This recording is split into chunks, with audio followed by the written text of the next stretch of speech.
Hello everyone from Yorktown, Virginia, sweltering Yorktown, Virginia. Are you like me? Do you love that show, Destination Unknown with Josh Gates? It's a great show. And I don't know, he's got a great sense of humor.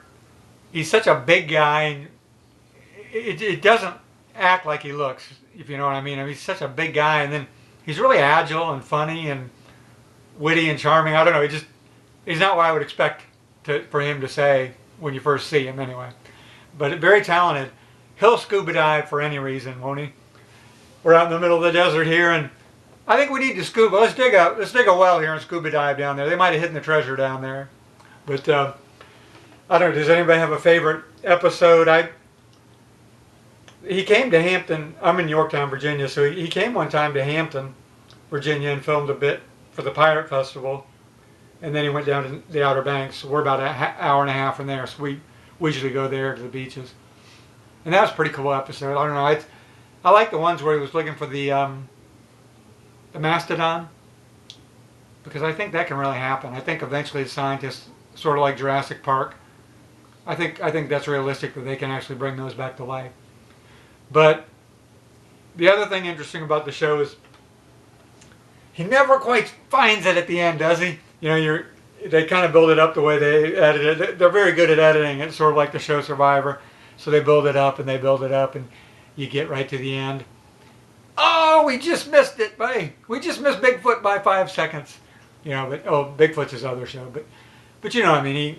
But he has to make it exciting. And these things that he's looking for are just so obscure. And now he did look for the Beale ciphers one time in Virginia, and I'll tell you a story about that. When I was a boy, in the back of a comic book, I think it said send away for a buck or whatever. It seemed like a lot of money for back then. But I sent away for it. I didn't even know what it was, and there were 2 ciphers, and then you had to figure out the third one. And I thought, oh, I'm going to get this and find the treasure. As it turns out, when I got older, no supercomputer has figured it out. So fat chance that I was ever going to. But I still remember that for some reason. And another idea I had is I actually sent him on his, I guess on his Facebook page, but I never got contacted. But I thought a great idea would be to find Cornwallis' sword, because the story goes here in Yorktown that Cornwallis surrendered, but he didn't want to go out there, so he hid in his cave, and he sent his subordinate with the sword to George Washington in Lafayette.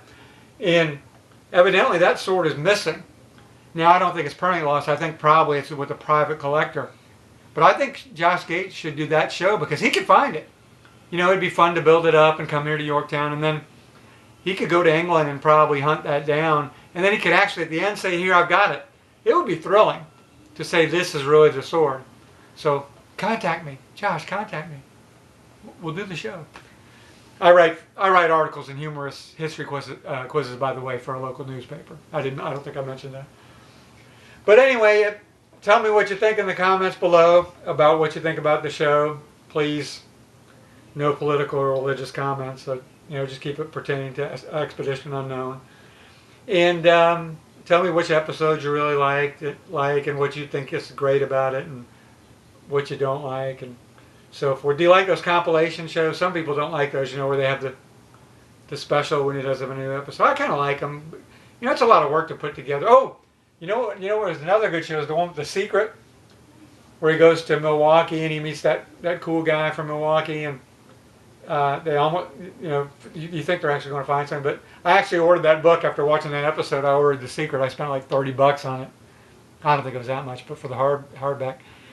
And I started reading them, and they're close to impossible. They're really addictive, but would 2 of them been solved ever? So they're just, and the longer it goes, they'll probably never get solved. So, but anyway, tell me what you think, and we'll see you in the next video. Okay, goodbye.